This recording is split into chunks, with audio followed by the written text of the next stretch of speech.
we could call this meeting to order. It's Executive Finance, April 27th at 3 o'clock. If we could, if everybody please stand, and Mr. Keener will give us a blessing.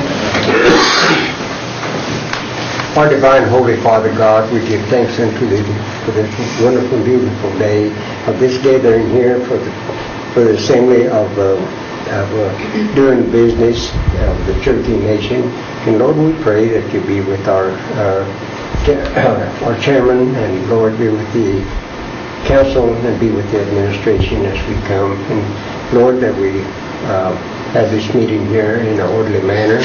And Lord, the business that we take care of will benefit those that are actually in need for it.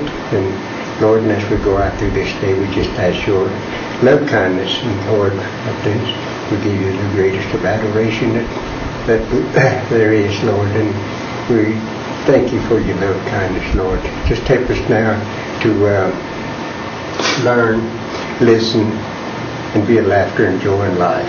In the name of Jesus, we give thanks. Amen. Thank you, Mr. Keener. Mrs. Miller could do the roll. Linda O'Leary. Present. Bill John Baker. Here. Bill Anglin. Here. Jack Baker. Here. Audra Conner.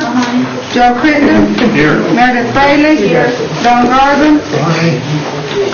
Chuck Hoskin. Here. Bill Johnson. Here. Taylor King. John Keener. Honey. Jack Bob Martin. Melvin Shophouse. David Thornton. Cherokee Watt. Billy Cherokee. We do have a quorum, and at this time, anybody that has cell phones, if you would at least put them on vibrate so that it doesn't interrupt the body, I would appreciate it. At this time, I would entertain approval of the March 30th, 07 regular session meeting. Have a motion. Second. Question? Correction, show committee member absence, my name's there, and then I was here, and I show on the back page there where I voted on a couple of pictures. Did correct that. Okay, we're showing one correction. I did hear a motion. Did you second, Mr. Martin, or were you just taking the floor? I will second. So I have a second with a correction. Any other questions or comments or corrections or deletions? All in favor say aye. Aye. All opposed, same sign. I show the minutes approved with one correction. Moving right along, we'll come to reports, and the first is financial report, Secretary Treasurer, Tansy Lake.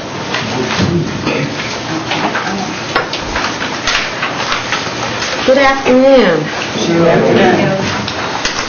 I've run a little slow today. It's snack day over in Financial Resources, and I've been grazing all day, but yeah.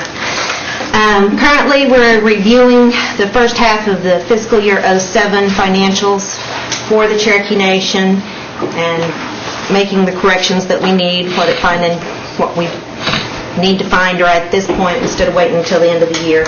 We're also gearing up for the FY08 budgets, which are due to our office by May 11th. In your financial reports, you'll notice that the assets are up by about 23%. That's the cash and investments, AR, property, plant, and equipment. Liabilities are at 10% from last year, which is mainly due because of the bonds payable. Revenues are at 44% from 06, and that's the issuance of the bonds, the dividends from the component units, and the increases in interest and motor fuels tax, and some of the tax and license revenues. And then the expenditures are up 31% from last year, mainly because of the large payoff from the health construction projects. There's more detail in your packets in the notes to the financials, and if you have any questions, I'll be glad to take them. Questions? Comments? Tansy, you did real good.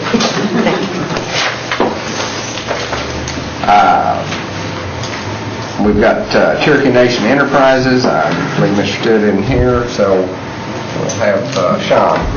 Good afternoon, Council. I think Dave's taken a few vacation days, so I'll give a report out on March. Historically, March has always been the best month for our casinos, and this year was no exception. We did set an all-time record for profits for the company. Same-store sales were up approximately 15% over last year, so things continue on an upward trend. Normally after March for April and certainly May, usually we see a little downtrend and then start rebuilding in June and July. So things look good financially from our casino's perspective.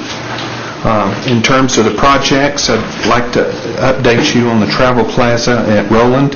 I was down there yesterday. We were going to open on Tuesday. Had a little computer glitch, so they've rescheduled it for the 8th, May the 8th. It's really going to be nice. Even after we open, there'll probably still be 60 to 90 days worth of site work that we're having to finish off, and then we'll go forward from there. We have postponed the expansion there at Roland on the casino on the east side for a month or two while we review some options about other alternatives down there for that. So things are rolling forward. West Siloam's going good, and we're getting started up at Catoosa as well. The parking garage will open the first week of June, and the problems that we've had up there have been resolved to everybody's satisfaction and at no cost to C&E. So everything is looking good in terms of all our expansions at this point. Our percentages on our employment, I believe we're still holding at 72% Native American, 58.8 Cherokee, and be 28% non-Native American. And if there are any questions, I'll be glad to answer them. Ms. Leary. Sean, on the expansion at West Siloam, Yes, ma'am. now, when we finish this new project, and the cost of that is going to be approximately what again? We have $85 million budgeted for that project. Okay. And then the building that we are now in, Right. will that be remodeled also? Will it be something in conjunction to it, or will it be for machines? Yes, ma'am, and the cost of that is included in that. What we're doing is on the west side and on the south side in an L shape. We're building the new casino. We will move into there. We'll tear down the existing one, rebuild that, and open it back up as one big facility. Okay, but the existing one now will be demolished? Yes, ma'am. And it will come up from the ground? Yes, ma'am. Okay. And again, how's Roland doing?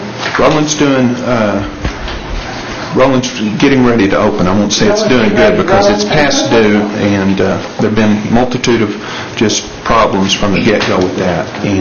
But we have those worked out, resolved, and it's a nice, very nice facility down Are you there. talking about construction or land glitches or? We had a contractor that just didn't perform. And when you go back and look at it, we should have selected someone else. Another question, please. The parking garage at Catoosa Yes, ma'am? is coming along Yes. good. It will open on schedule June, they say June 7th, but I think they may turn it over to us sooner than that. And our profits? Profits are great. Record profits for March. Profits from March. All right, thank you. You're welcome. Any other questions? Don? Johnson. Sean, this contractor at Roland, was he a Terrell approved? He was not a Taro contractor, but he went through the process with Ed Bighorse and that group. All of them did. Did it cost us a lot of money, or can we recoup any of those expenses?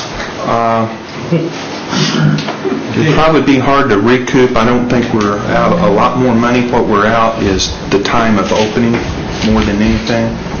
But there were some additional expense that we incurred. Some of it they're going to get reimbursed for, some of it they're not.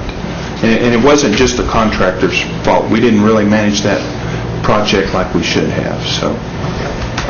Thank you, Mr. Chairman. Mr. Johnson? Saw a couple things on that property south of the Walmart warehouse that restricted the property. I think it's been looked at as possible a travel plaza, maybe casino combination. Right. And I had a call from the city of Ramona a couple of weeks ago, and they heard the same thing. And they're wanting to move up the highway to bring some of that into their city limits before Barnesville goes down and captures that Annexes it. land. Can you give us an update on that situation? Well, I can. I was going to see if Bob Huckman was here, but I don't see him. He ducked out on me. Bob's probably the better one to ask on that, and I think Buell had made an inquiry on that property too. As I understand it, it's a restricted land that we're trying to get a lease with the family, and then it has to be approved by the BIA. So it's a process that's underway. I think there's been more or less an agreement reached. I don't know that it's been signed, and once it is signed, then it goes to the BIA for approval. And, I'm just not sure what the time period for that is, but I'd just be speculating.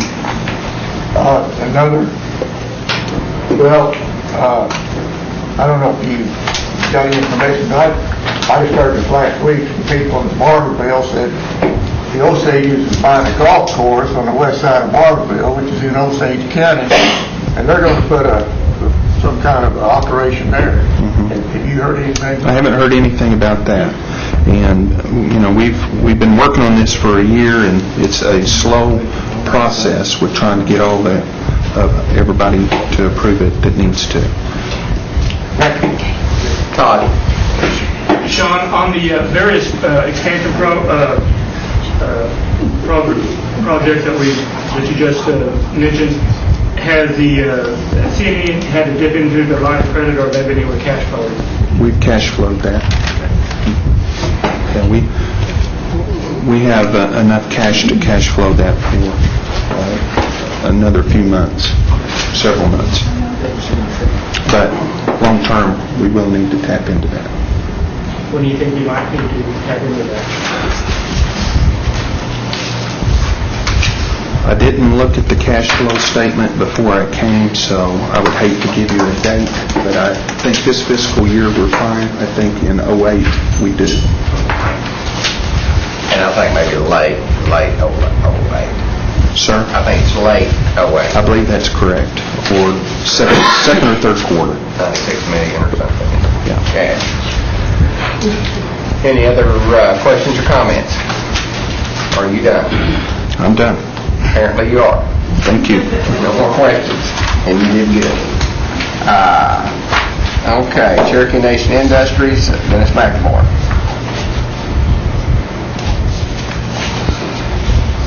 Afternoon.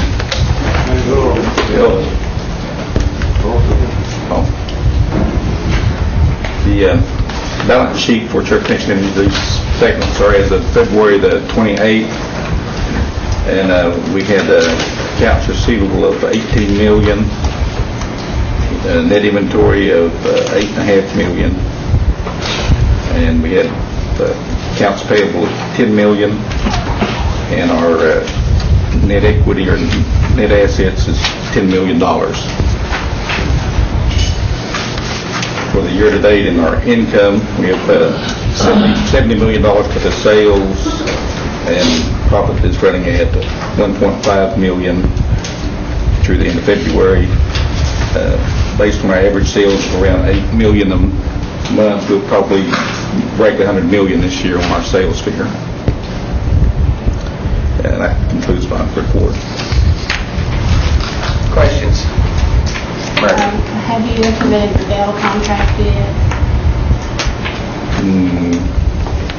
I don't believe so. I think they've been up visiting, but I don't think it's really started. On the Bell was in today. They brought in their a large staff of their implementation team, and they are in the process of writing a long-term agreement. We should have it within 2 weeks, and it will mean approximately 30 new jobs and so we have some more expansion to do, so it's a good opportunity. Okay.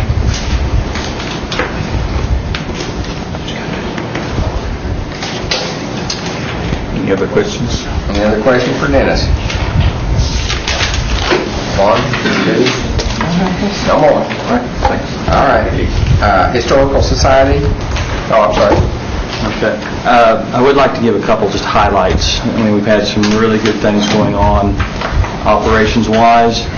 The the AT&T purchase of Singular and Bell South has opened up our footprint of states for our telecom division, and the potential is growing that division is great.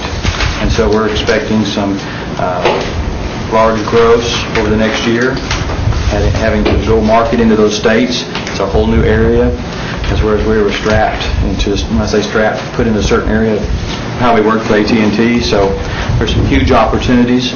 We also just recently received our premier status with Cisco, and we're one of 3 providers now in the state of Oklahoma. AT&T is one of the others. So we have some good things in the telecom area going on. So I just wanted to bring that to your attention. As well as just the growth is continuing. We're over 300 employees in Stillwell now. We're having to add on to the parking lot and buy the concrete bumpers to help. So it's a good opportunity. It's really some good things going on. Thank you. Any questions? Okay. Carrie? Historical Society. Good afternoon. Just want to let y'all know we're in the first quarter of our financial year. And it's a slow time for us, as expected. We're closed January, so expenses don't really slow down. So right now, it's slowed down the pace of paying off the long-term debt a little bit. We are about to kick off a fundraising initiative that'll run through mid-June, and we've got our development staff in place now as of mid-February, so we're excited about that. Got some big projects going on. We're working on the summer performance for this year, which will open June 1st, and I'll encourage all of y'all. Hopefully y'all will be receiving an invitation soon. We're also working on an ancient village reunion where all the former workers, so if any of y'all, did anybody here work at the village ever? Anybody, any of the council members? But anyway, if any of y'all were there, any of your family, please keep that June 30th date in mind. And then the big thing is tonight is our reception for the opening of the Trail of Tears Art Show. And Michael Yance, our curator, has done an incredible job putting this together. The artist, this is an open show with a Native American theme, but the art is beautiful, and I do encourage y'all to come and see it. And I want to extend a special invitation for y'all to come to the membership reception tonight. And it means a lot to the staff and our supporters to see the council there. So the award ceremony will be tomorrow at noon as well. So does anybody have any questions for me? What time is this reception? Oh, I'm sorry, 6 o'clock this evening, 6 to 8. Jack? That was my question. And he knew the answer. Anything else? Any questions?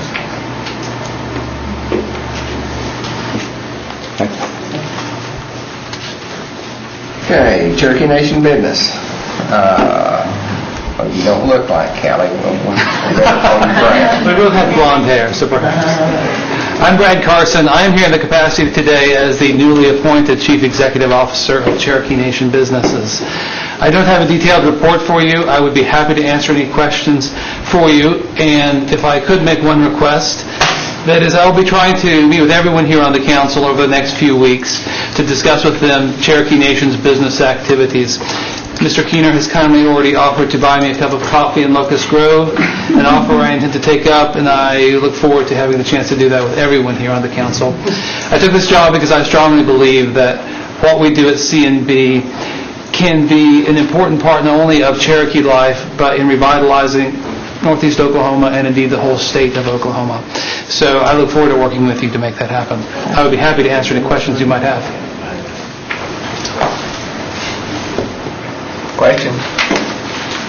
It's your opportunity. Thank you, Mr. Chairman. Mr. Carson, I'd like to match Mr. Keener's offer, only I'm going to throw in a piece of pie. Here in Stillwell, if you would let me know when you're going to be there.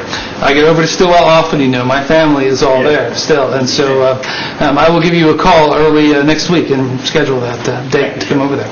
Thank you, Mr. Chairman. Mr. Larry. Yes, Mr. Carson, do you have any sort of an update since we last met with Callie, maybe regarding Cherokee Connect? Cherokee, Let's do it. yes, absolutely. The workout is still on pace. They are scheduled to make their final payment to us at the end of July. We have a strong security position, and so there is every reason to expect both the timeliness of that payment, and that will be the finality of our involvement with Cherokee Connects. And just, I know that y'all have been working on promoting industry and job development. Is there something, does it look encouraging for some type of industry in the 14-county district where it really employs a number of people possibly? I don't need to know what it is. I want a promise of, something for jobs for people, if that's something that y'all are looking at or entertaining. Absolutely. It's an issue that I think of often and something I am committed to making happen, and I am cautiously optimistic. These are matters I've worked on for a long time before I joined the Cherokee Nation, and I was in politics. As I often told people then, and as I reiterate now, the projects we're being asked to do as a nation to promote economic development here in rural Oklahoma is an enormously difficult one.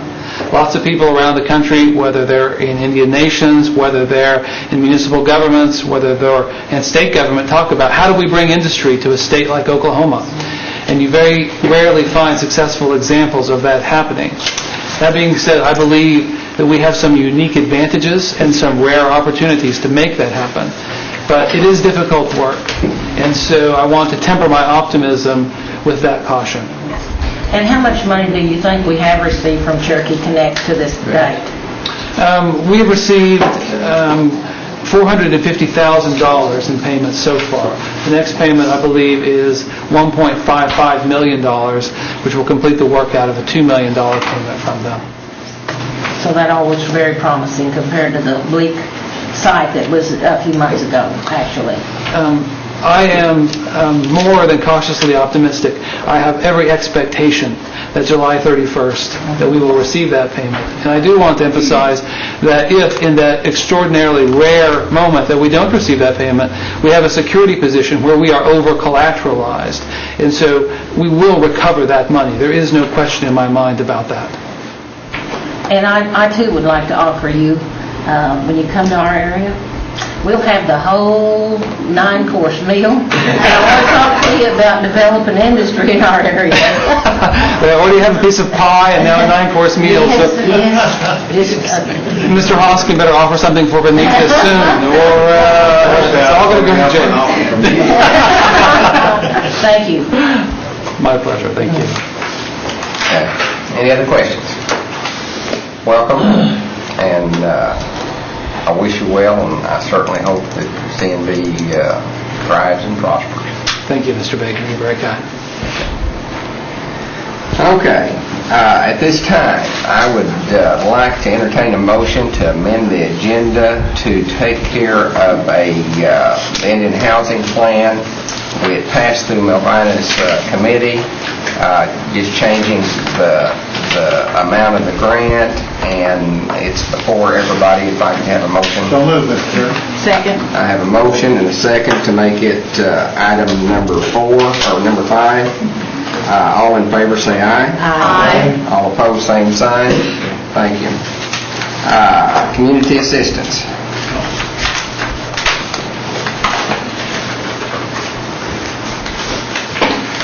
Doug. There's been several additions since the packet was mailed to you earlier in the month. Pretty exhaustive list, so I'll get through it as quickly as possible. Councilor O'Leary is earmarking $500 to the following 3 programs: Concord Emergency Management Team, Oaks T-ball team out of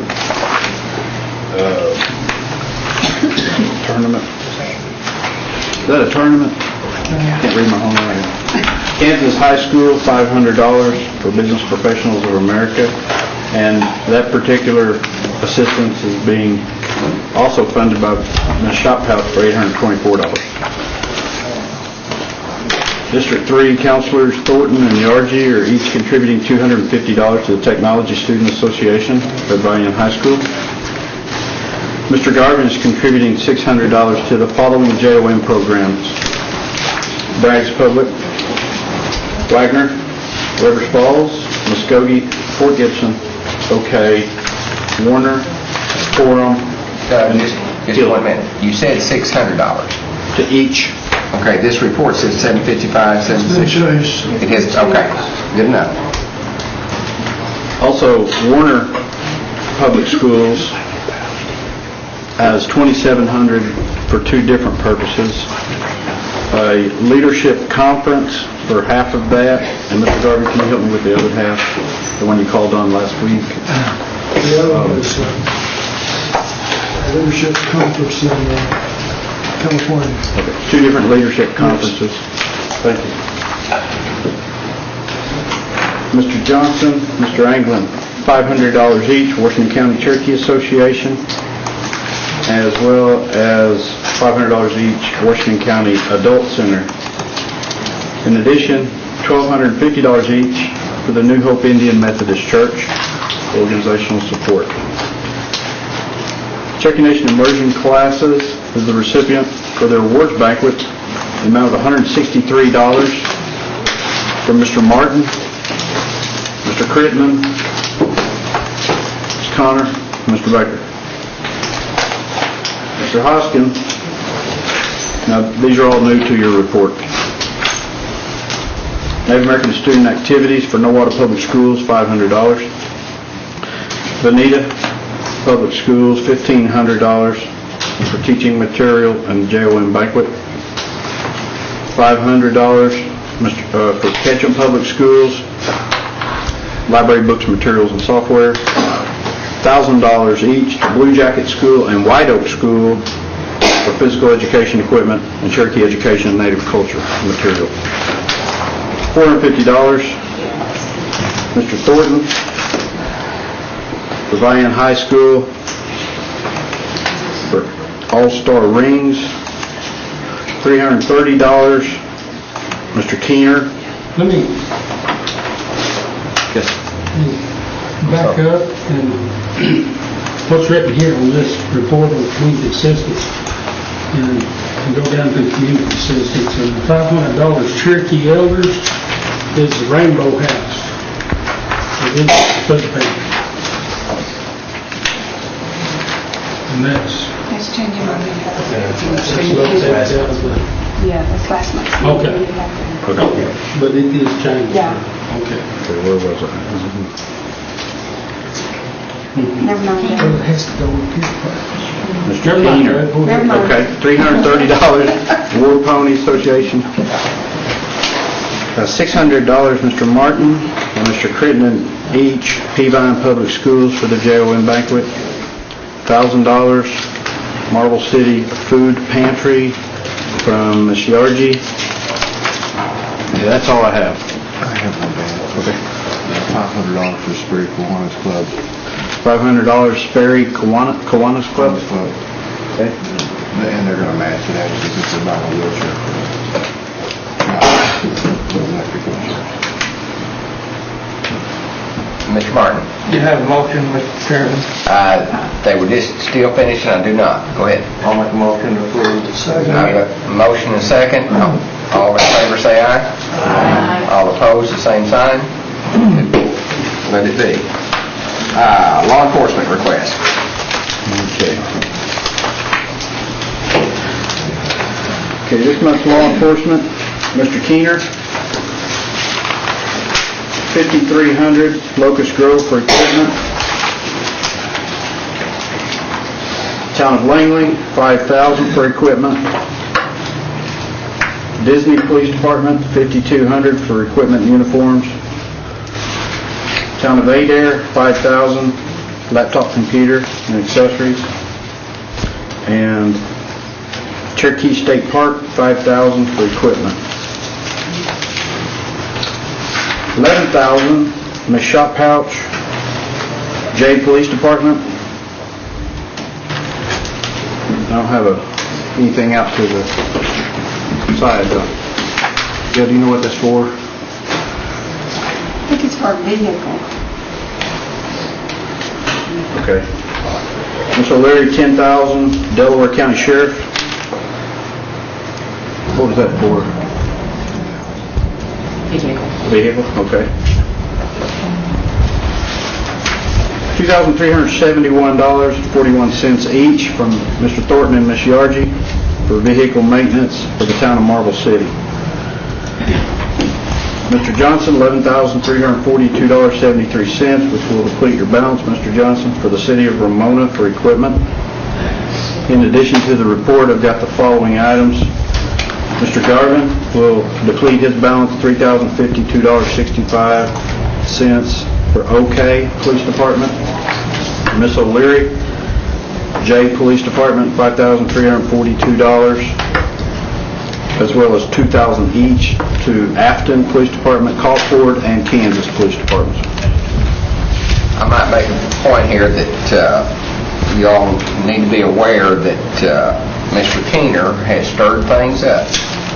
When he gave the Cherokee Parks the $5,000, they're going to put a defibrillator in all their Ranger vehicles up in his area.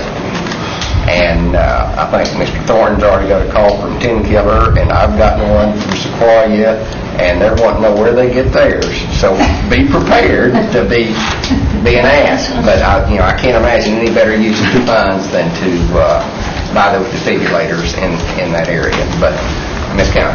Thank you. And you got the note to put on hold the Chelsea police money? Yes. Thank you. Mr. Chairman, I move for approval. I've got a motion. Second. Got a second. Any questions, comments? All in favor say aye. Aye. All opposed, same sign. Thank you. Okay, law enforcement, old business. Cherokee Nation benefits analysis. Apparently, we have moved to Blue Cross, and for that process to continue, it almost has to start from scratch. Is that a fair analysis? I would agree. And because we've changed horses in midstream, and so we're going to have to start over trying to see what it's really doing to our employees as far as co-pays and you got another comment? Just a comment. Last month, when the request to table was made, I was not aware that we had already shifted, or I wouldn't have asked for that extension last month. So it's being asked to be tabled permanently until it's brought up at a later date. I do want the analysis to continue even with Blue Cross, so we need to make a new motion to that effect. And if Please. So, I make the motion that we... Well, let's withdraw this, table this one permanently. Motion to table. I got a motion. Second. Got a second. All in favor say aye. Aye. Make a motion to request Doug to present us with an analysis of benefits with the new program Blue Cross. Second. Whenever his timeline. Okay. Got a motion and a second. All in favor say aye. Aye. All opposed, same sign. New business. Attorney General report, GEG investigation.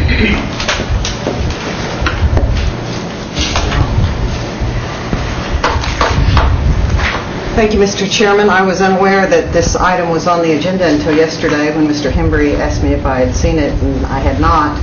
So I think that perhaps what would be best, since I don't have anything prepared to tell you, and I'm somewhat limited in what I can tell you, is to take any questions. So I'll happily do that. Okay. Floor is open to questions about GEG. Mr. Chairman, can you bring us up to date on the status or when we will have the report? Law enforcement investigation is still pending, so that's why I'm limited in what I can tell you. As you know, I requested a law enforcement investigation by the Marshal Service some time back. They initiated that and then called in the assistance of federal authorities, and that investigation is still pending. Okay. They gave us a report, and they had nothing on their report of a pending or ongoing or anything concerning, I mean, here's the report. Mr. Baker, the marshals, is that who you're talking about? Yes, the marshals. They might not know about it. No, sir, they do know about it. But the primary law enforcement investigation is now not with the marshals, but with the federal authorities. Okay. And James Frazier is the marshal contact with the federal authorities. So it still is open with the marshals? I mean, there's still an open law enforcement investigation. Okay. Questions? I apologize, I misunderstood. It's an open investigation. Which entity is performing the investigation at this time? Probably both. Let me speak generally rather than specifically about when the Marshal Service works with federal agencies. As you know, our criminal jurisdiction is limited, both in how we can punish people up to a year and or up to $5,000 and who we can punish. We cannot prosecute anyone who's non-Indian.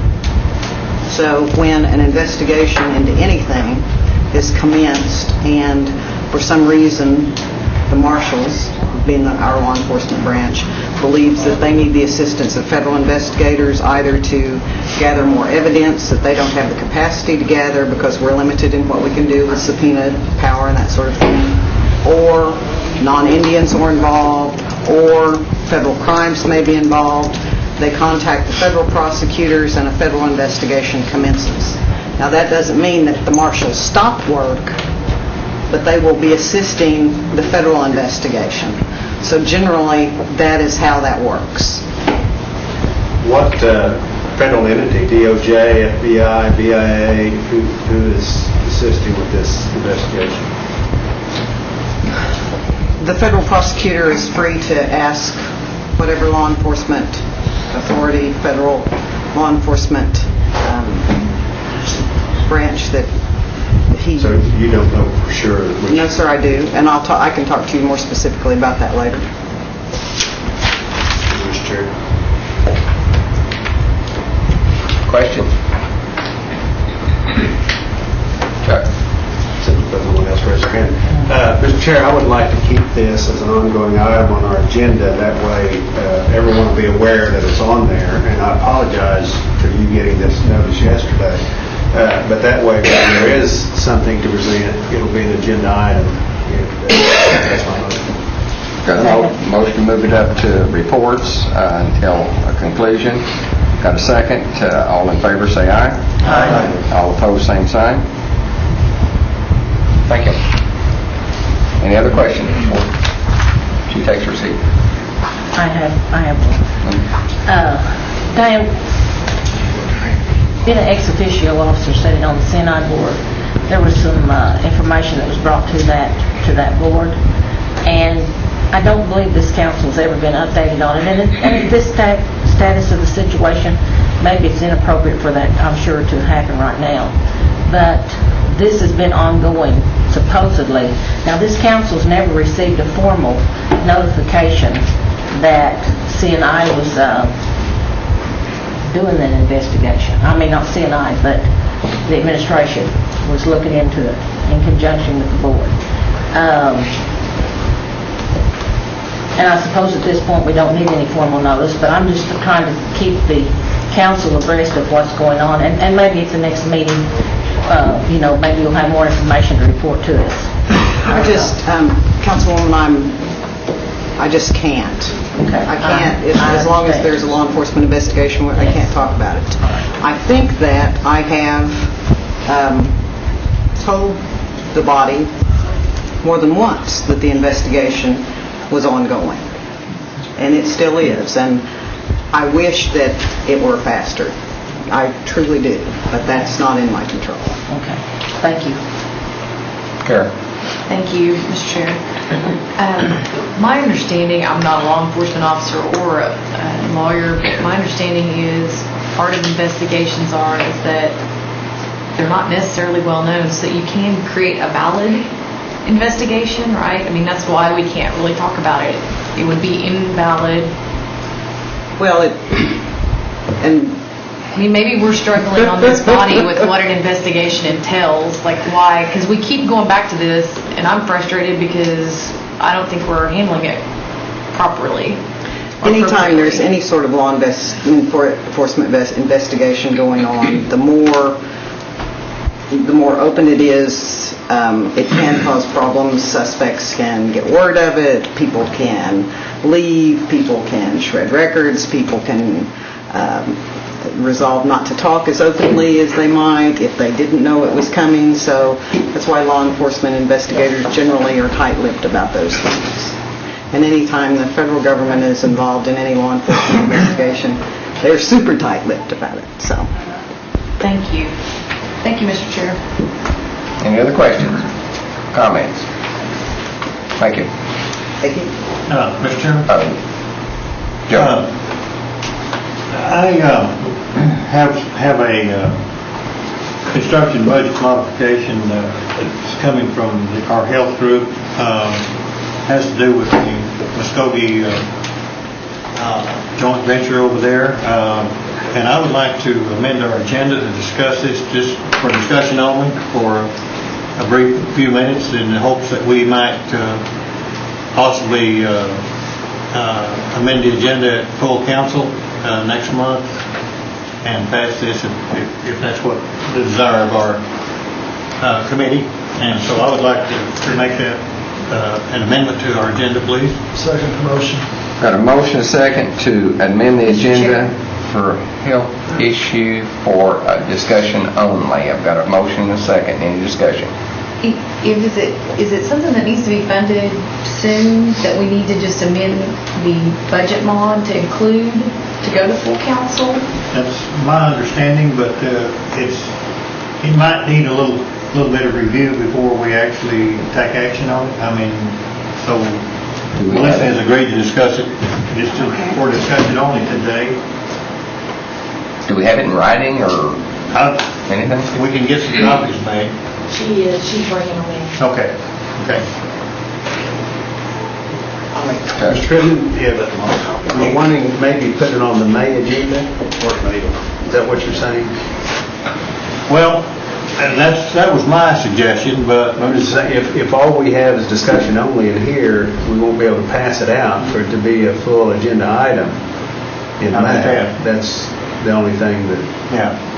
Well, it might be that after we look at this for a few minutes, we may decide to pass it. I mean,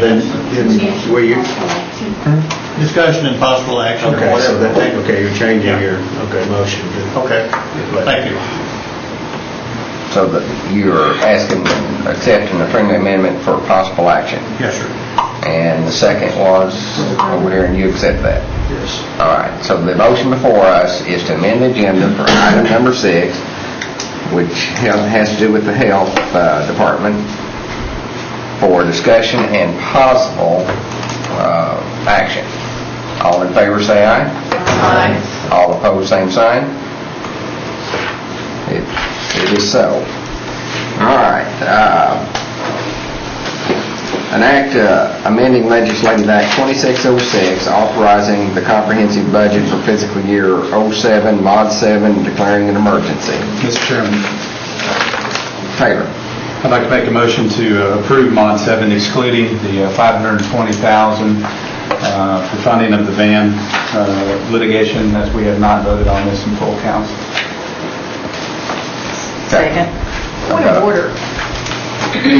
That's inappropriate for Robert's Rules of Order, because we have voted on it in full committee and we're at committee. It should have gone to full council already. That's what I'm saying. No. That's not what, no. Okay. Don't think we're out of order. Todd. This item has been approved by committee. It is to be on full council in your Mod 7, okay? So therefore, when it gets to full council, you can pass Mod 7 as it is. If you wish to exclude it at full council, that's fine, but the committee action has already taken place. Not Mod 7 yet, though, by committee. Well, it's been passed by this committee. It's second. But not part of Mod 7 yet. That question. This item was approved in committee. Correct. $520,000 could be added to a lawsuit, right? But yeah, into a litigation budget. By a certain law firm. That law firm has copped out, or whatever you want to say to them, they quit. And that was for sovereignty. Now, I hear that there's another law firm involved, and I would like to find out more about what that law firm is going to file before I put $520,000 into it. Procedurally, this is where we're at. $520,000 has been approved by the Executive Finance Committee. That attaches as a rider to your next budget modification, which is Mod 7, that you're going to pass here today. Okay? It's already on Mod 7, or should be already on Mod 7, because you've already taken committee action.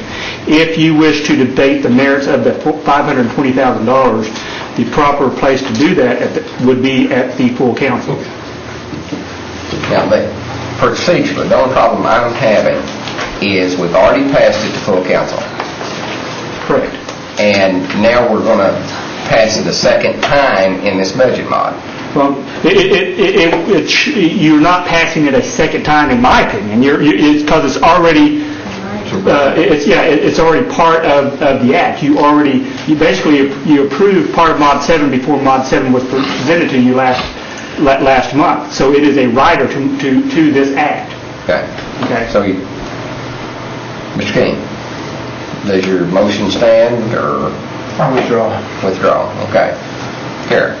I would like to pass Budget Mod 7, but with the actual language of the motion that's in the minutes from the last Executive and Finance meeting. We don't have page numbers, but in the motion, it was to defend the nation concerning the March 3rd vote.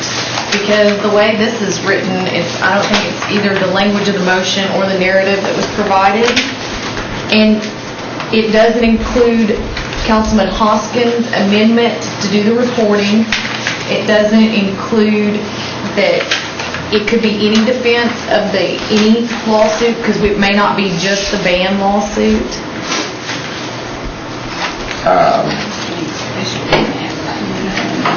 It doesn't include the language that was provided in the motion that I made at last Executive and Finance. Part of the problem is that was done in special NF, and those minutes are not available as of yet. They're right here in front of us with the packet, the ones we passed today. Is that correct? They're at the top of the...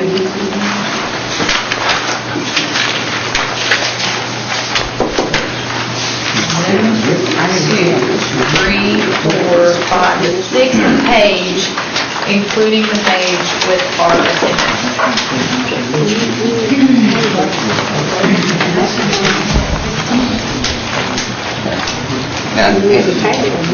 Now, in this set of minutes, it says that Councilman Bill John Baker moved to table this request for additional appropriation of $520 to a special meeting April 16th.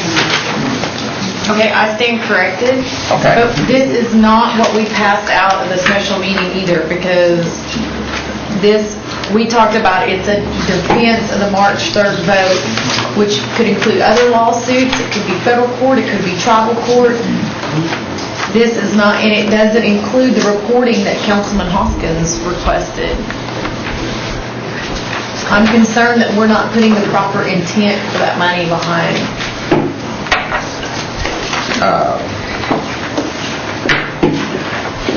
May I address the secretary? I think, Ms. Knight, did you have the language summed for this or something? Did you provide that and it hasn't been included for this appropriation? What I did submit with the budget, if we get the copies of the budget around, is that we had a list of justifications that we provide each month on every budget that we submit for approval, and what we do is we do a short narrative as to what that item is, so I did provide that. Try to be consistent. Yeah, shed some light on that question. Mr. Chairman, this is what I would recommend. As I stated earlier, this is an action that has been taken by committee in a special meeting. that we get verbatim the motion as it passed, and make that part of Mod 7 in a special section so that the words and the intent are clear, and that Mod 7, as you pass it here today, with that section that is added from your special meeting, be considered at full council in your next regular meeting. And we'll have that set of minutes. And we will go and we will get verbatim the motion And that is in and all the of form it. of a motion. I'll second it. Okay. We had no motions on the floor, correct? He withdrew his? He withdrew his. Okay. Now you've got a motion of, if you would repeat, please. The budget mod number 7, as provided in writing today, with the exception that the actual motion passed at the special executive and finance meeting, that language or narrative around the $520,000 be included and not this language. Do. Okay. We've got that motion. I've got a second. Would anybody like to hear discussion of the budget mod from our financial director before we have a vote? Okay. Linda would like to hear from Doug on the entirety of the budget mod, so we know what we're passing. Okay. During the month of April, the grants that were received totaled $838,000. You can see the breakout there in your report. Several DHHS carryovers and the consolidation of the community anti-drug network budgets. Mod 7 has 20 budgets in it, totaling $6.8 million, and the first item in Gen Fund is the $520. The language that was provided, now, the language that was discussed on item number 1, the $520,000, I'll make sure that that section of the minutes gets incorporated in as backup documentation to this. What was sent over identified constitution, electoral initiative process, as well as the defense of the van litigation. And I guess I was hearing so much discussion last month surrounding the 520 as it pertained to the van litigation that that's all I put in my memo. I didn't put the Constitution, the 03 election, Supreme Court approval. I didn't put all that because I was focused on what the majority of the discussion. But I will include those minutes as backup. Second item is the meth reduction and family initiative for the Marshal Service. I've got a lengthy note here regarding a $210,000 discretionary budget. And the budget appears to contain a full year's salary on 6 positions that are already budgeted in our comprehensive budget for 855 hours. Those positions are being budgeted for additional full year on top of that. The program has $996,000 of unbudgeted, has budgeted $996,000 and has unbudgeted of another $460,000 for a total in the HOSDA funding level of $1.5 million. The Marshall's 06 IHP budget has only spent $189,000 or 13% of the entitlement. But we're over 50% into this budget cycle. So I'm having a hard time understanding this particular program's budget because they have multiple funding sources coming in, and it appears, well, I know for a fact, it has significantly more than a full year in this budget for six staffing positions. The third item is the family... Second, Doug. Callie.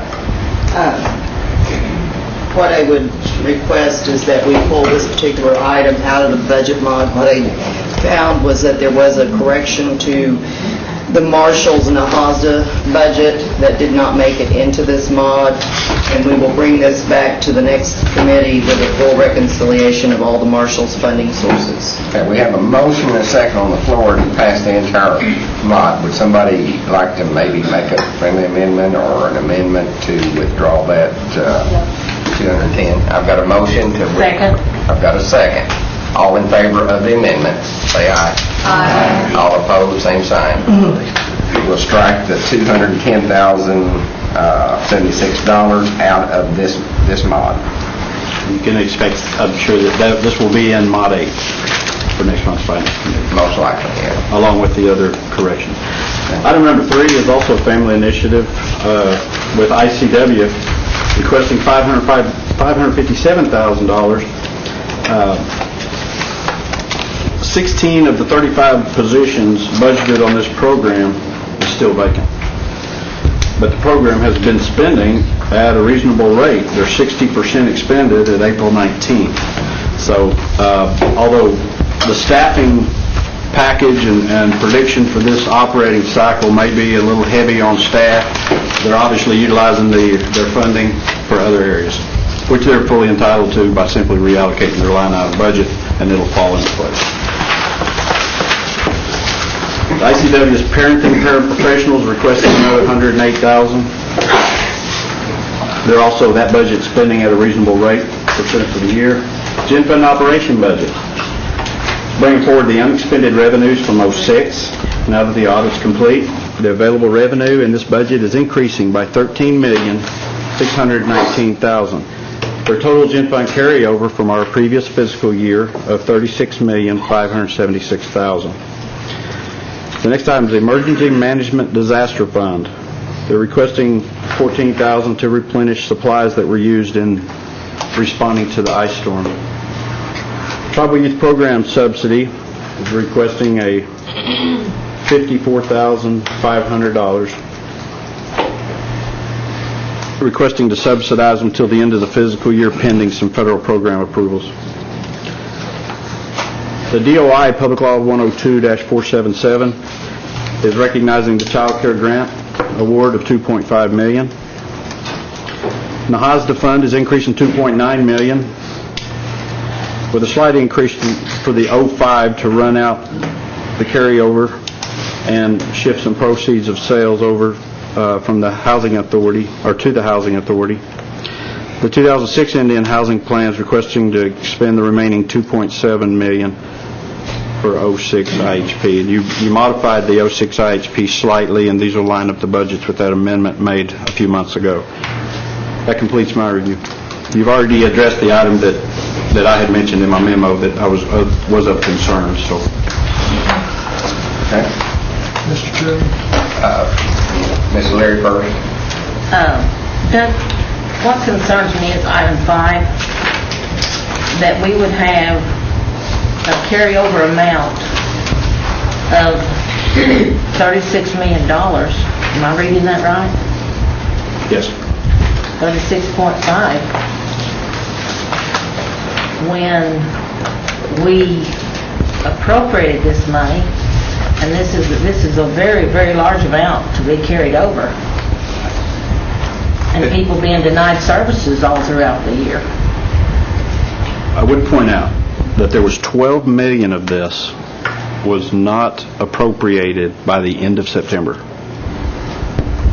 It came onto the table as available revenues to be appropriated late in the fiscal year. You say by the end of September? Yes. So $12 million of the carryover could not have legally been spent because it wasn't legally appropriated for expenditure. So that means we have $24 million that could have been. Yes, and I've already requested an analysis by the Treasurer's Office. She's prepared a draft analysis and visited with me on it, and she's finalizing that on some questions that we had dialogue back and forth about, and as soon as we get that report where we can have some information to analyze, then be happy to distribute it. I want to make a statement on that. The $24 million carryover, even minusing the $12 million out that wasn't appropriated until the end of September, that's a lot of money for services for people that could have been and should have been spent.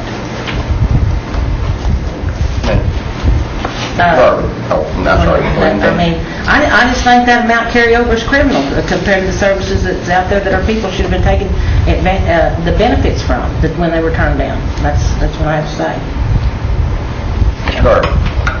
Mr. Chairman, I'm going to make a motion to approve this subject to having a place number 10 for this initiative that Councilman Critton was talking about, if needed. Oh, if we act on number 6, yeah, we can add that back to it. Yeah, Can we do that? That's no problem. I'll make that motion. There's already a motion and a second on the floor. We're in discussion right now, Mr. Garvin. Okay, so it is possible we can add this after we vote. That we always have. Yes. Callie, you wanted to say something? Just wanted to quickly tell you, I am working on this report for you. The 36 million is an increase from last year in our unreserved fund balance of about 12 million. As Doug mentioned, 12 million had not been appropriated, so it was not available to spend. 8 million was the result of our various general fund revenues being more than we had budgeted. So 20 million was not available to spend. And then several of the other items that were in the budget were project related. There were a couple that are more or less reserves that we never really expect to spend. And then we had the citizen petition on 1.2 million that we couldn't spend. So I will get the complete details to you of the approximate 15 million, the breakdown of what was budgeted but was not expended. But if you would have looked at your spending and appropriation or revenues coming in, you could have brought those dollars to us to appropriate earlier. Well, some of them, it just depends. One of them was 2.2 million of that 8 million that wasn't budgeted was an indirect cost settlement that we didn't receive until sometime in August. So there wasn't time to get it in the budget cycle. Even if we'd gotten it in the budget cycle, we wouldn't have been able to spend it. One of the things we've always practiced at Cherokee Nation is conservative budgets. And conservative in our revenue estimates, conservative in our expending, and not bringing carryover, unexpended prior year balances until the audit's complete, which only leaves 6 months in the fiscal year to spend that money. So we may need to revisit some of our budget policies and procedures. I don't think it's a bad thing to be conservative. It certainly beats over projecting and coming up short, but it may be something we need to look at for 08 to bring these numbers forward a little earlier in the cycle to give the program people time to implement these programs. Thank you. Any other questions or comments? Linda? Well, I have a comment. That all sounds well and good to revisit and see what we need to do for 08. But it's not helping the people that was turned down that need the heart surgeries and the cancer treatment and all the other water wells and other things that's needed. And I think that this council ought to be demanding of more appropriate accountability when this money can be brought forward. And Callie, I just want to make you all mindful that please, any avenue that you can have, that you bring that forward for the money to be spent for the people, this council needs to know about it as soon as that is available to you, so that we can make those, we have already appropriated it, so that the administration, whoever needs to carry out those directives for services for our people, because they're not going to understand that just because it wasn't brought forward at a particular time that they're turned down for their services, and that's our main concern. And I appreciate that, and I share your concern. One of the things we're working on in the finance group is a monthly budget review with each of the programs to make sure that we're on track. If we're not on track, either up or down, maybe we need to reprogram those dollars somewhere they can be used. Sometimes in our urge to help people, we put dollars out there, and then when the program tries to implement it, they run into roadblocks. So those are the types of conversations we need to have going forward. I appreciate any help and assistance on that you can do to clear that up. Thank you. I just want to add one other thing. What I had asked Callie for was 3 major groups. What revenues were appropriated that did not get spent, that was appropriated for expenditure? What group of appropriated revenue did not, or recognized revenue anticipated that did not get appropriated? That's the 12 million. And then how much revenue fell to the bottom line that never was brought forward? Okay, those three groups are what we need to understand the makeup of 36 million. Well, I would like a follow-up report on this next time. Absolutely. Callie, please. Sure. And let's take a serious look at that, and then if she can rectify how they're looking at that monthly, to get that money out there where people can get the services. That's our main concern, as I know it would be the administration's. But we really need to take a serious look at this. This is serious in this amount of carryover. I would think the result of that analysis should not only aid this body in performing its duties, but definitely should enable the administration and all the program personnel that fall under the administration better equipped to handle their program budgets during the course of the year. Exactly. Exactly. All right, any more questions or comments? We have a motion and a second to pass this mod less the $210,000. All in favor say aye. Aye. All opposed, the same sign. Aye. Okay. Roll, it's an act, so we must do a roll call.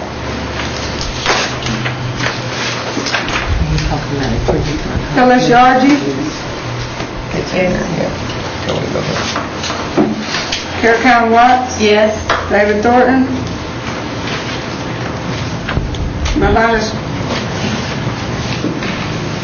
Marvina Shophouse. Linda O'Leary. No. Jack Bob Martin. Yes. John Keener. Yes. Taylor Keane. Bill Johnson. Chuck Hoskin. Yes. Don Garvin. Yes. Meredith Bailey. Yes. Joe Crittenden. Yes. Audra Connor. Yes. Jack Baker. Yes. Bill John Baker. Yes. Bill England. Yes. Okay, moving right along, we've got motor fuel tax, motor vehicle tax, road projects for fiscal year '07. Doug? Mr. Chairman, we don't have any to report this month. Having none to report, we'll pass that to next month. Cherokee Nation Industries audit.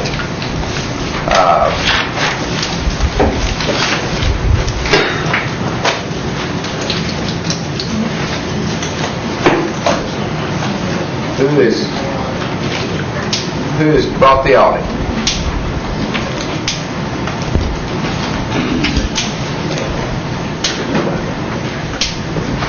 I'll go see if there's someone who can see it. Oh, they're coming. There it is. Jockeying for position.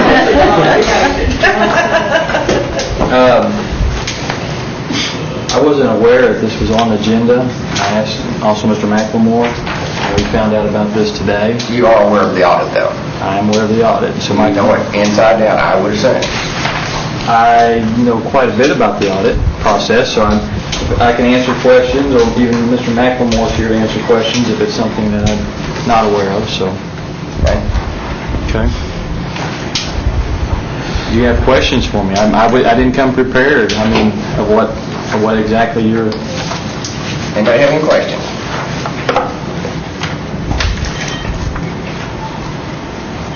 Linda?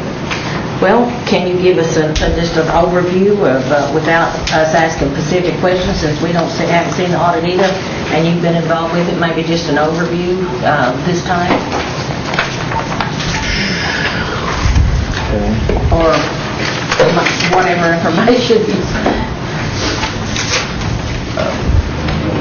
Well, I know that the audit, was provided to Doug, and my understanding is that, I hope I'm not speaking, I won't speak for Doug, but that he was reviewing and distributing to the council with his findings or his observations of that. So I'm not sure if that's been done. You want to, Doug? I don't want to speak on behalf of that. Linda? I have a Cherokee Nation news release. I'd like to read it into the record if you all will allow me to do so. Sure. Cherokee Nation news release. Cherokee Nation Industries releases year-end financials, Stillwell, Oklahoma. Cherokee Nation Industries reported a record year of sales in the recent release of its 2006 financial statement. Sales topped $99 million. with much of the growth coming from CNI's new construction division. Operating income totaled nearly $600,000 despite write-offs for obsolete inventory.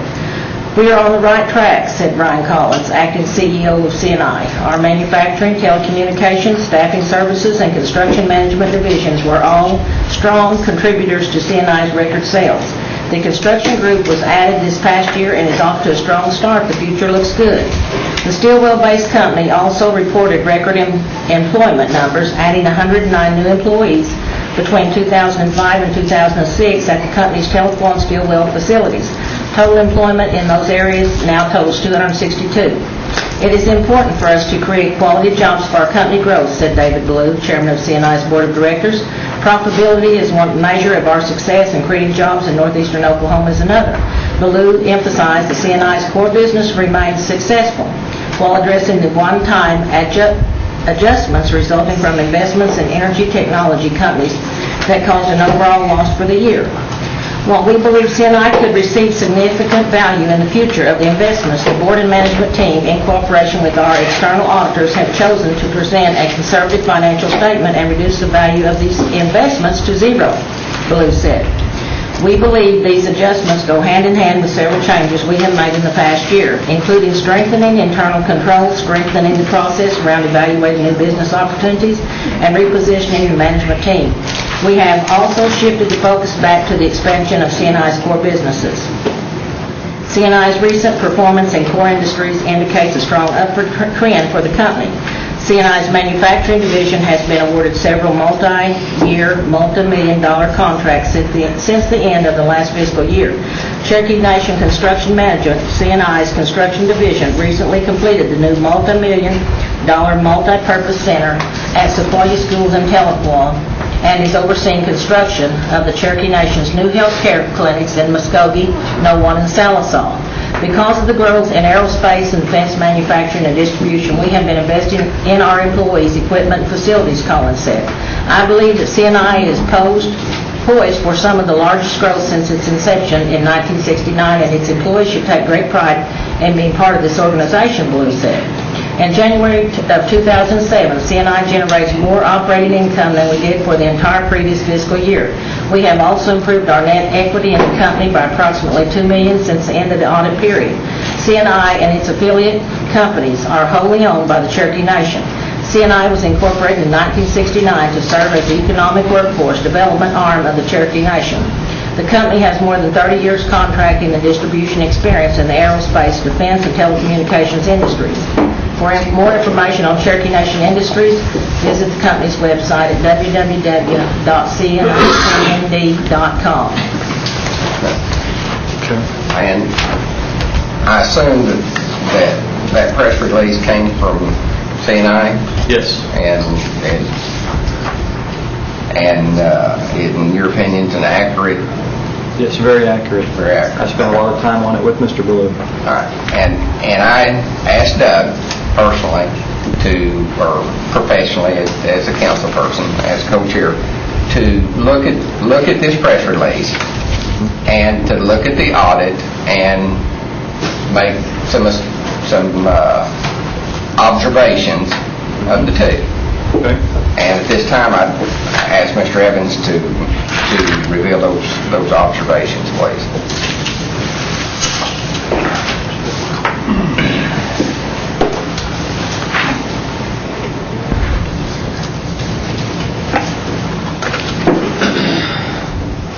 In reviewing the audit for CNI, I was asked to perform a very highlight analysis of what that audit meant to me as a reader.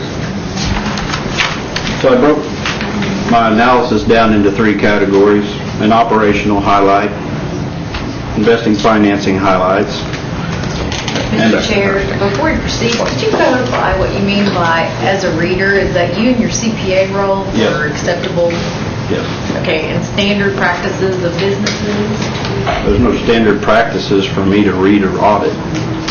He asked for my professional opinion about reading this audit, and if I would address highlights in there and compare it to what that press release said, which I'm not going to get into subjective debate whether that press release was fairly representing the financial performance of the company.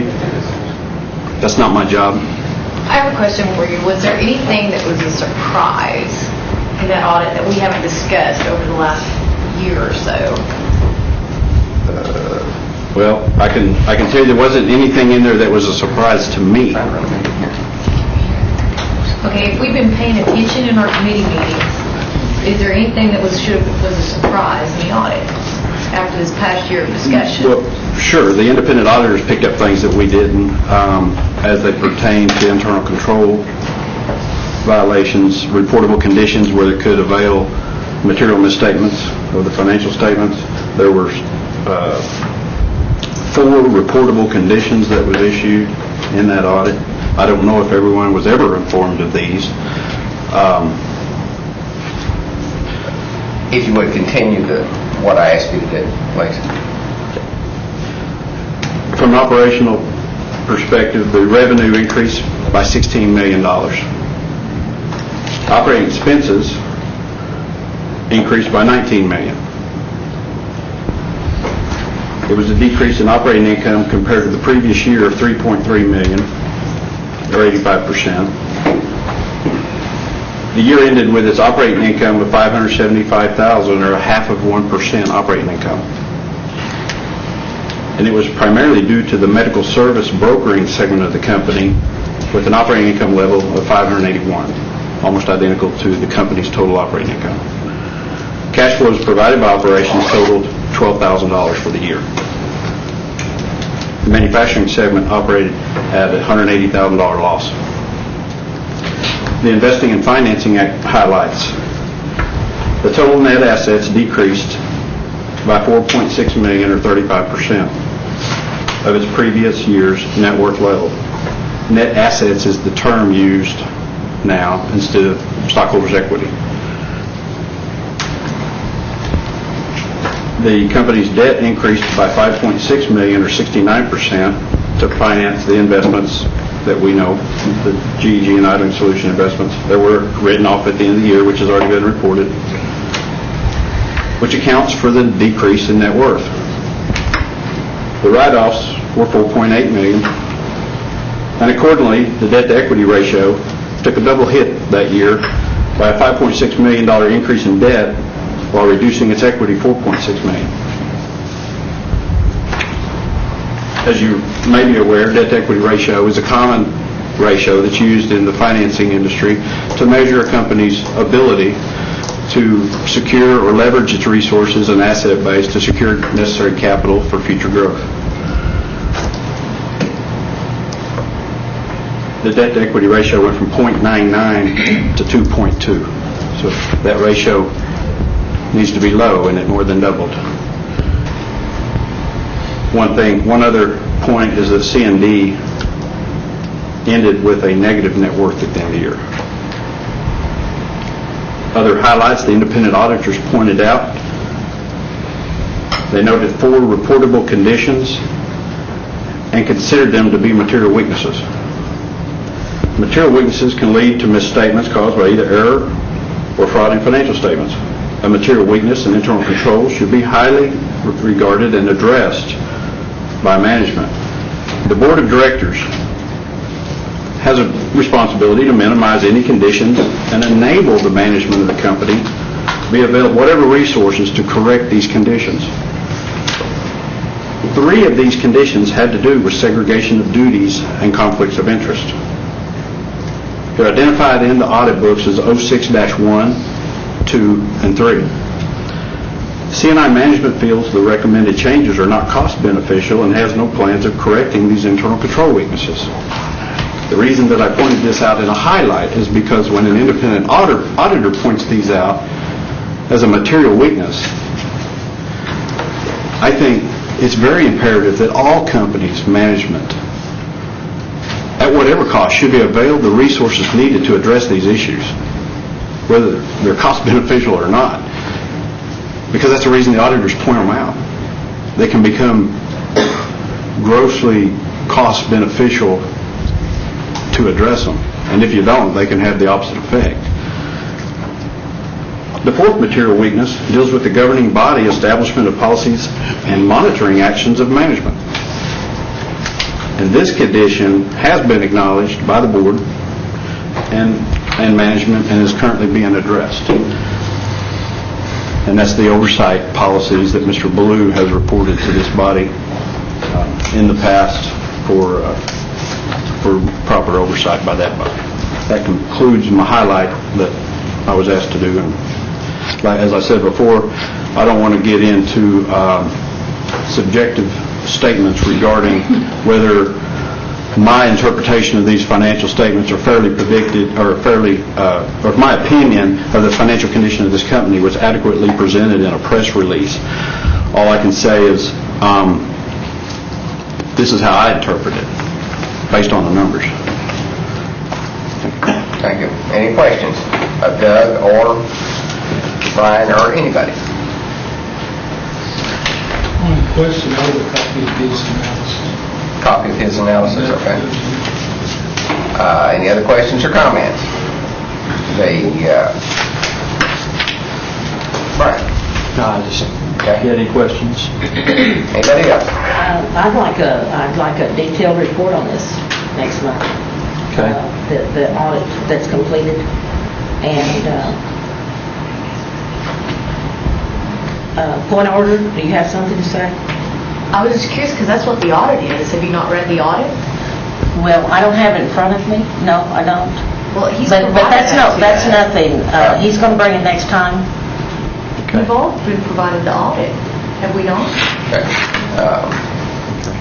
I guess the only comment I would make, Mr. Baker, would be that I would have the same courtesy as being notified to be prepared for this meeting, such as Doug probably was.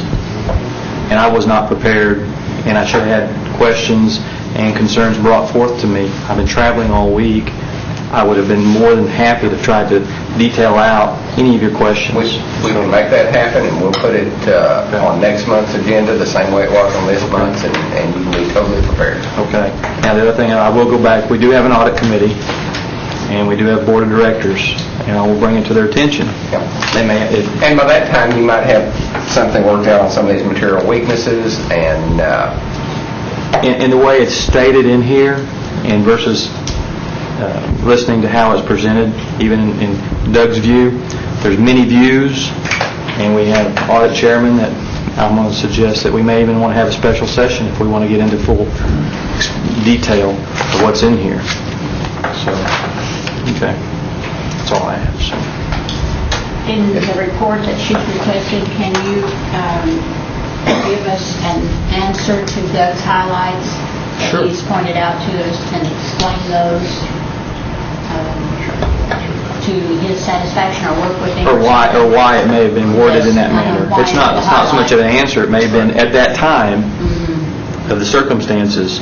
There may be things within the operational processes and procedures that need more refinement.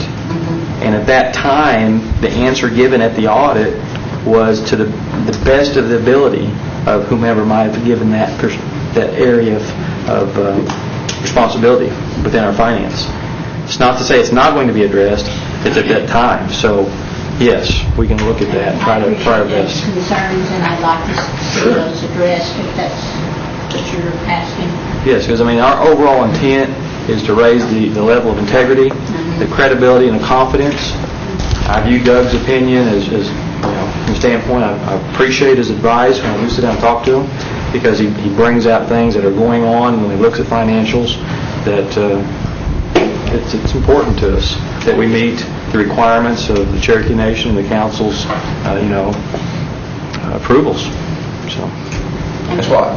Thank you, Mr. Chair. I just would like a copy of your analysis, Doug, and I would think that we would provide that to the entire C&I board so that they have an opportunity to review that.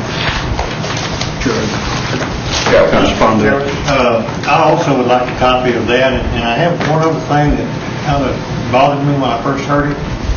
I was told that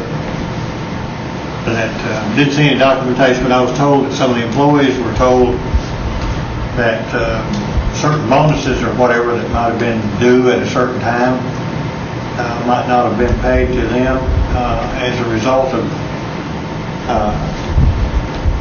the effects of a lawsuit on C&I.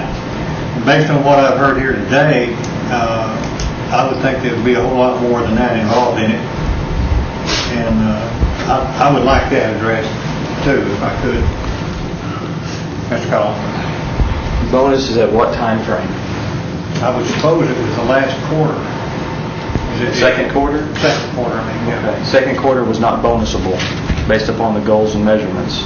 We did announce today, third quarter goals were met, and they're receiving a more than a 5% bonus Monday. Okay. If they hit the fourth quarter goals and hit the annual number, we have the formula worked out to the point that where the fourth quarter is hit, they are bonusable to recover second quarter. The company is not going to be in a position to pay the way it's structured is this year was a net profit $500,000 per quarter. You had to hit $500,000 on a rolling balance. I can provide that. I don't have it in front of me, but we didn't hit the number. Third quarter was a good quarter for us. 1.2 million in revenues, in profits, not revenues, profits. And it's put us up to 1.9 million. Fourth quarter, if we can get to 2 million, I told them to work hard, not to expect it to happen since we're close. It can deteriorate if you don't watch your job, if you don't take care of business.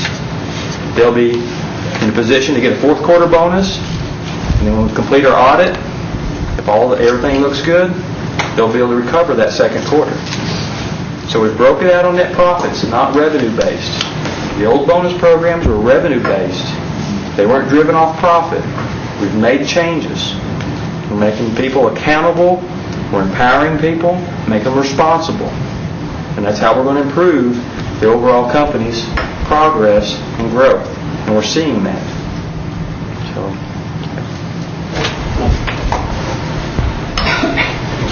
Thank you, Mr. Chair. I'm concerned because some of these questions should be, I would think, addressed at the board level too before they came to this body because they're day-to-day operations issues. So are our advisory board members, are they taking these questions to the C&I board, giving them an opportunity to address them? It should be taken to the board, you're right.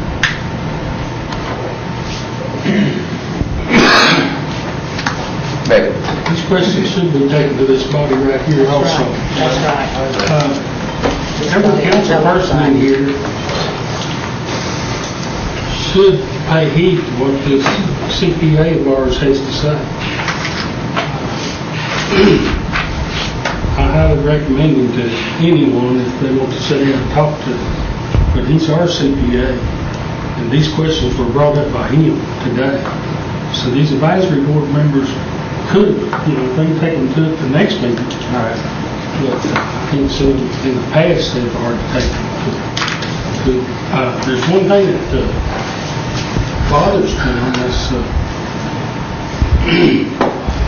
is that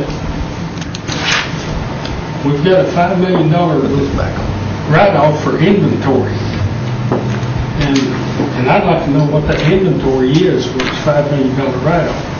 I'd also like to be put out for GEG, and that write-off, each individual write-off of GEG, what it's based on. Is it based on the $2.5 million that GEG was given for cash? Is that cash or write-off? Is that the other company that was developed under GEG? It was $1 million company, and was it a write-off? I'd like to know what each one of those write-offs are. Within the audit, it's on page 17. There's also note 5, individualized. Was it mentioned in this press release? Well, the thing about it is last June, C&I's management came to the council and reported findings of potential write-offs and what it looked like was going to have to be write-offs. These write-offs of investments and inventory still have value that can be written up written down even further. We manage these investments and assets as we do with all of our investments and assets, inventories and equipment and everything it may be. That was brought forth to the board.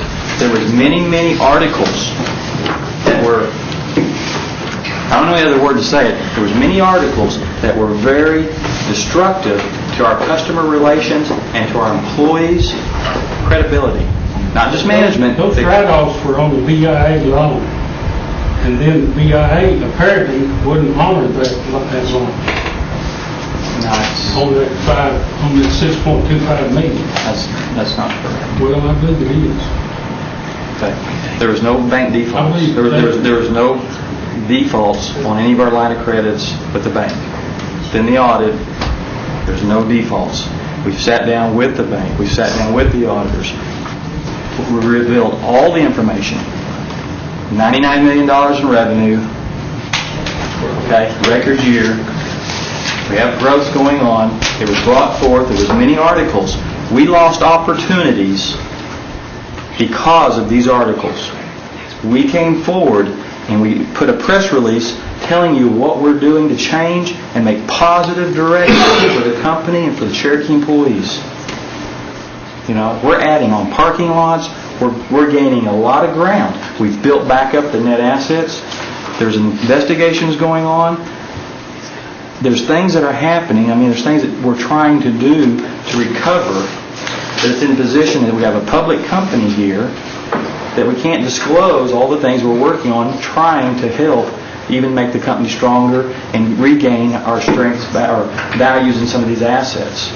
So we came out with a positive press release, also not saying that we didn't say anything about the write-offs. We talked about the write-offs. But they've been talked about in so many ways. Our employees, when they go shop and they walk through the city, what's going on here? We see another article. We had a major contract almost canceled because of the articles. We would have lost 50 jobs because of some of that information that got out. And I worked my butt off to try to keep it. And I don't appreciate that. Okay? I'm very passionate. Okay? We put a lot of hours and time in. We're doing a good job turning things around. I firmly believe that. We will get to the bottom of any questions you have, but please, let's not sit here and keep digging and throwing stuff back out for whatever purpose it may be. What? Thank you, Mr. Chair. I know you've been faced with a lot of negative press, even from within our own ranks. But is this write-off not similar to what we did with the telecommunications write-off not too many years ago, and now we're showing a profit on those assets? Yes. Same standard practice. The $13 million that we ended up getting, because when telecom went down, there was $13 million inventory. It's down to five something. We're still working that. So we wrote off more than $5 million. We wrote off like 6 or 7 or more. It was more. It was a lot more than that. On the telecom equipment and managed. You recall then, we had a reserve of $8 million. There was $13 million worth of inventory, but we had already paid for a portion. I think the reserve was around $8 million. But because we focused on it as a business and positive opportunities, we were able to recover more than what we invested and wrote off. And so we have the opportunity to do that here too, if we look at it as a positive business. How do we look at focusing on it as a business? And that's what we're looking at. It's not in a position that from the standpoint of what we're talking about, the investment side, it's not in a position that is just something that would really like it to be in that position. We're working on how to get it back into a positive position. And I believe that there's value there. I'm not going to make any commitments. All I can say is we're making commitments that we're working hard to try and recover and improve those investments and improve those areas of concerns. But we're not changing our direction. We've refocused onto our core. We have gone in there and realigned who we are, what we're chasing, and we're being very successful. This area may not be our success area, but we will try to recover as much as we can. We are focused on core, and we're growing. Okay? We're doing what's necessary to make it happen. And Mr. Chair, I still have the floor. No, I don't think so. It's Linda O'Leary's. You're next. Okay. I would just like to say that I don't think there's anybody on this council that doesn't wish for the tremendous success of CNI. Now, just because there's been problems there that this council has to know about and has had to deal with doesn't mean that we're the problem. We have a right to ask questions, and we're going to ask plenty of them. Some of us on this council want to know where money went, where money wasn't recovered, why this council won't vote to recover the people's money, some of them on the council. But yet they're always on the defensive for us doing our fiduciary duty and asking where the people's money's going. And with that said, this council should demand the authority and respect that it should be given to inquire these questions without the emotions sometimes being involved of us being accused of, hey, we let the company go down, the company can't make what they did, there's some of us here that put it out to the public and all that. These things that we ask, if we're responsible legislators, it's our duty to ask. And as far as our CPA being asked to perform or analyze information, we're going to continue doing that. That's part of his job, is to inform us, whether some on the council like it or some don't. We need to hear the good and we need to hear the bad, because not everything is syrup. Sometimes there's vinegar in there. Now, we can deal with it. We're big boys and big women, especially me. But we can handle that, okay? And with our CPA, I don't like the fact, and yeah, go ahead and laugh, everybody. It's funny, ha-ha. I don't like our CPA being attacked every time there's a different stance than something that's out there that some of the council doesn't appreciate.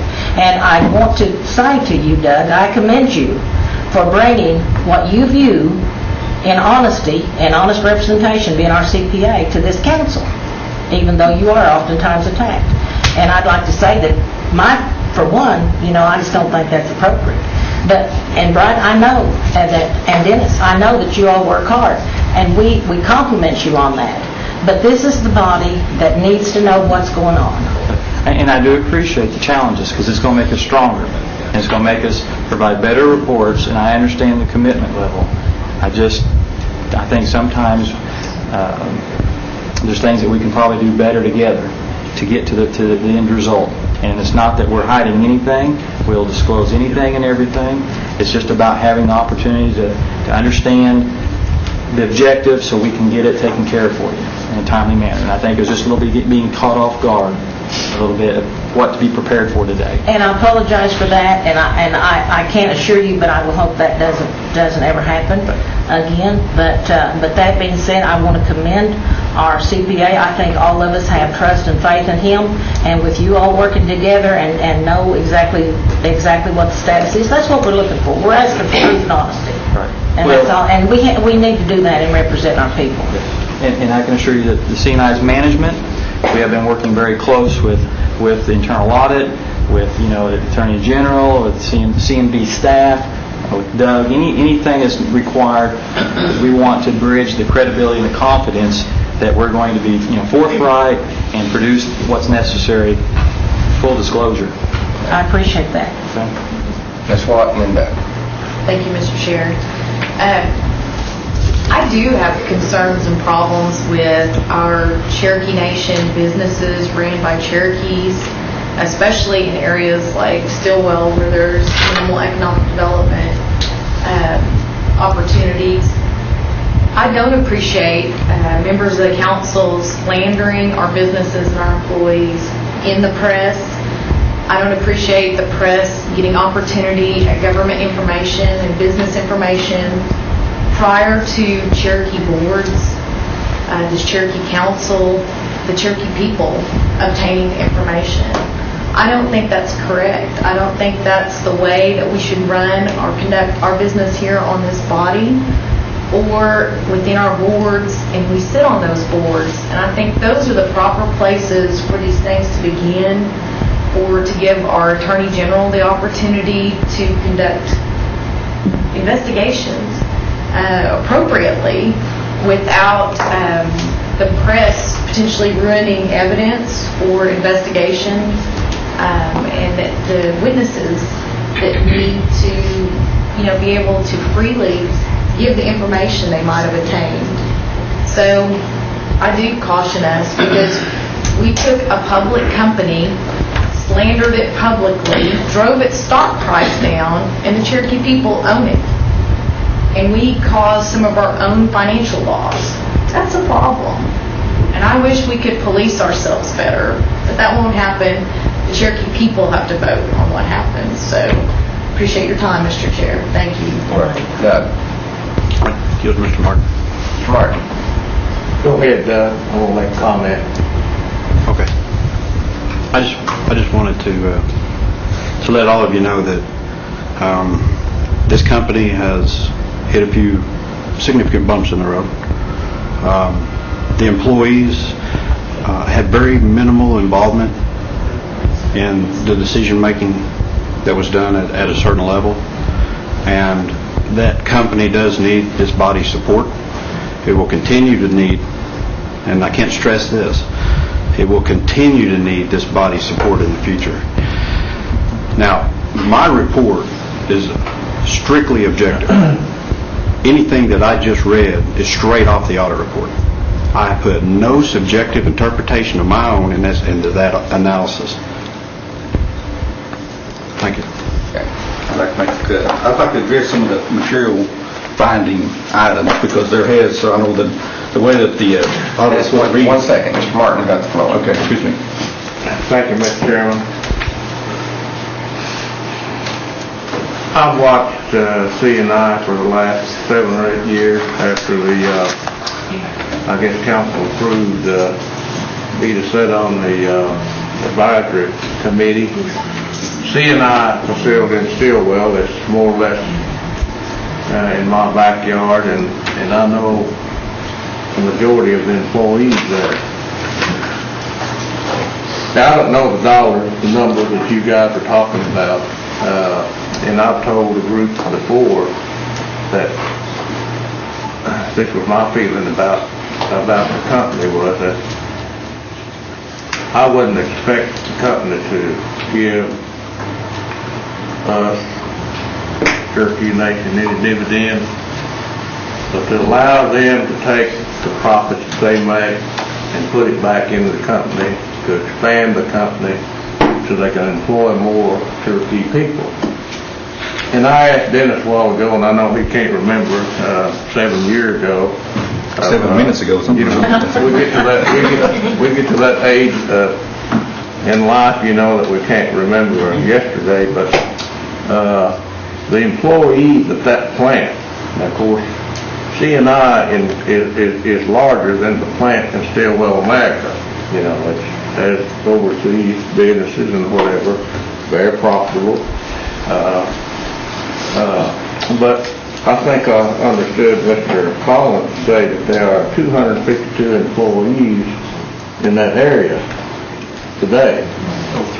Over 300. Well, that's probably 3 times more than it had 7 years ago, if I vaguely remember. They've expanded the facilities, bought the old Walmart store there a few years ago, and bought some property around the C&I facilities. Now, these are the things that we're really not looking at. I'm very supportive of C&I because it helps our local people. Now, we can cuss and discuss and these numbers and whatever. They might not look good in some areas, but I was in the private sector for 26 years. Not every investment is a gold mine. If it was, we'd all be millionaires. They were years when I started having to file bankruptcy, to come back the next year. And then I can understand what C&I is going through. We talk about this $5 million in the last year or two. Hey, that's to me is a drop in a bucket compared to when you look at the whole picture. To me, the way I want to look at it, let's leave this company alone and let's let it grow and prosper and employ people. My idea is to put people on payroll to where they can pay taxes, and that's what makes this whole system work, you know. I'm very supportive of the organization, regardless of what these numbers look like, and we'll look at these numbers a little more later on. Thank you, Mr. Chairman. Any other questions or comments? I do. Ms. Larry? I think this body better be worried about losing $5 million and not knowing where it's gone. And I think we need accountability. And I can run the numbers myself. It's just like I manage a business that stands good for millions of dollars out there on the street. People padding around. But I have to also realize that if I've got losses, that means I can't pay my bills. And everybody wants the best for CNI. And as far as any of this council disparaging CNI without a legitimate reason, that is hogwash. And what we need to do in this body is we need accountability. Dennis? Ms. Charleston, I was simply going to say, I would like to make the motion to table this issue since it is going to, they're going to be given a month to get the information that Doug's got and all that. Second. Because discussing it right now doesn't seem to be accomplishing a whole lot, so my motion. I've got a motion, I got a second. Hate to cut you off, but it's getting a little... I'd really like to, I think we're going to address some of those material findings. That's exactly what I want to hear next month when we hear it all at one time. So if you could do that, I would appreciate it. All in favor say aye. Aye. All opposed, same sign. We'll hear it next month.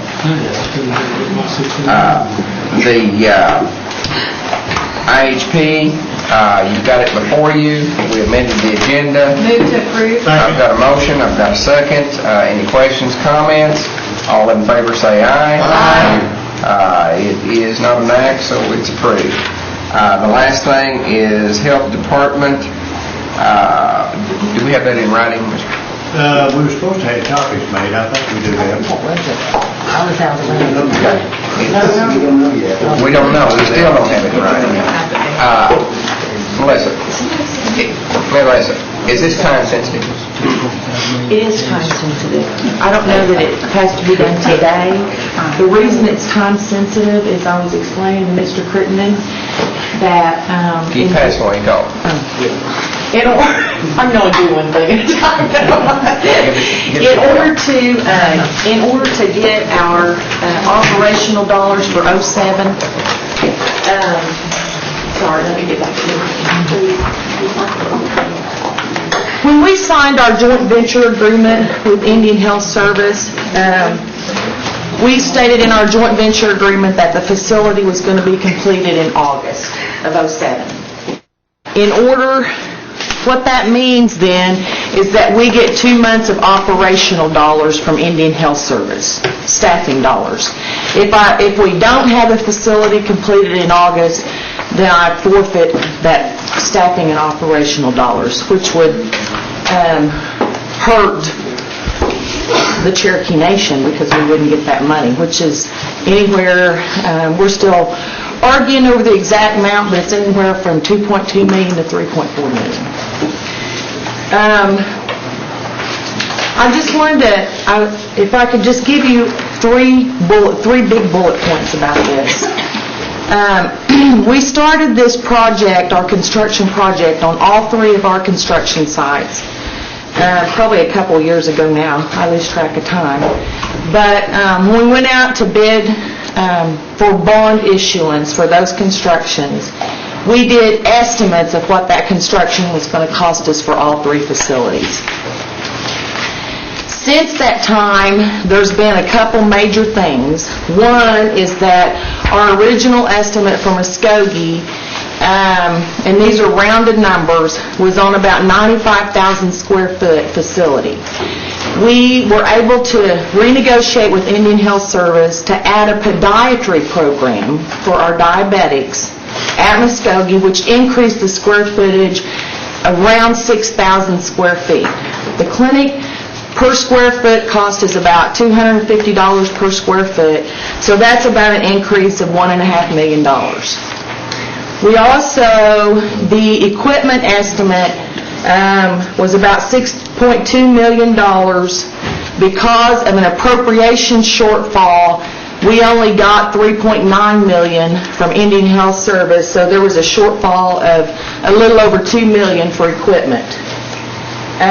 The third thing was that the bond issuance cost was not increased, but I think it was about $800,000 more than what we budgeted for. So all three of those things add up to about $4.5 million. This increase is around $3.9 million.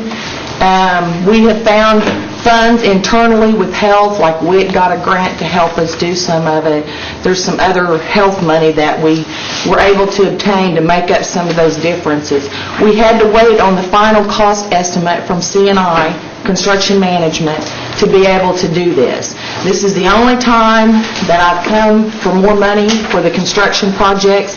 It will be the only time that I come for all three of my projects, which is a total of about $45 million, and we're asking for $2.6 million, which is about a 5.8% overrun. So I feel like that C&I see them, and we have done a very good job on that.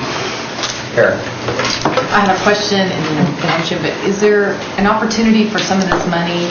There's an opportunity IHS could fund part of this, right? Not construction. Not construction. Okay. I'd like to move to approve her request for the 2.620,815. I've got a motion and a second. Discussion. Charleston. Yes.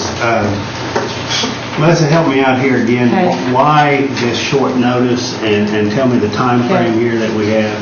Okay. The short notice is because I did not want to come before this body and ask for more money for the project until I knew for a fact that that was the number. Because I didn't want to have to do that once or two or three times. I wanted to do it one time.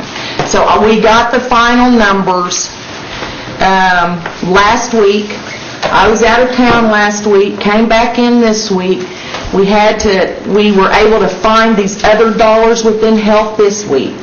So we actually only got the information ready for me to present yesterday. That's the number piece of it. The reason that I wanted to try to come today and talk about it. The second, what the time-sensitive piece is that Muskogee is on a fast track, construction-wise, and we have to have it finished by August in order for me to get these staffing dollars, which is 2.2 to 3.4 million. I don't know exactly what we're going to get yet. And if I don't have it finished by August, then I'm going to forfeit that money. The tribe won't get that money for staffing dollars. And because it's on fast track, we're at the point where we need the additional dollars. Do I need it tomorrow? No. I'm probably going to need, we need to have all of our equipment orders in probably by the end of May, because you run into, backlogs and some of the items. It's going to take 2 or 3 months for them to deliver them and all of those kinds of things. So to be on the safe side, I thought if we could have the money available by the end of May, that it would help us not to run into any issues. And so... You have the floor. Follow up. Doug, did you get these numbers before we did? Well, we just got ours right now. Did you have the numbers? I got mine today. You got them today. Have you had an opportunity to... Just briefly, cursory look at what each page is. I'm not prepared to discuss it. We could recess and meet just before council meeting. Well, we're talking about over $2.5 million here. I would like for Doug, that's what we're paying for. I'd like for Doug to have an opportunity to look at this. I don't want to delay construction, and and from what I'm hearing, it won't delay construction. Is that right, Melissa? That's correct. Okay. My goal was to get it, in May. And I appreciate that. I truly do. But I also would like some additional time. And I appreciate that. Review this. So the way I look at it, we can either withdraw the motion and recess, or I can make a motion to table, we can see if that passes, whichever one would be better, because I would like some time for Doug to look at it, and then, that's just purely a suggestion. but I will Would make it not be acceptable just to recess and leave the motion on the table? That would be a proper motion. But, I'll look at better. David?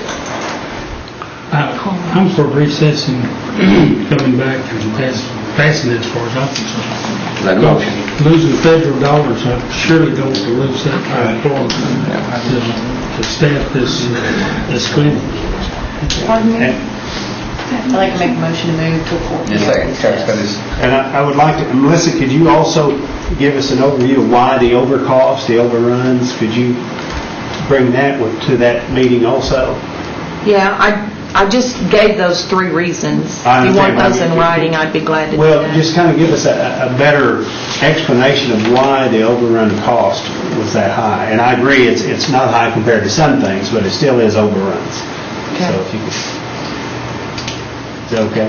Yeah. Okay. So you just want the reasons I gave you now, and that you want If those you in can writing, or? flesh out any of these reasons why you gave us for the overruns, please. Karen? Move to recess till 4 o'clock on Monday, May 14th. Second. Got a motion, second to recess, discussion. I just have a question. If we do it that day, can we then add it to the agenda that evening? If it's approved during that, we just have to put it in. Yeah, to March 7, I just want to make sure it goes. Yeah, okay. Got a motion and a second to recess. Let me make it a quick announcement.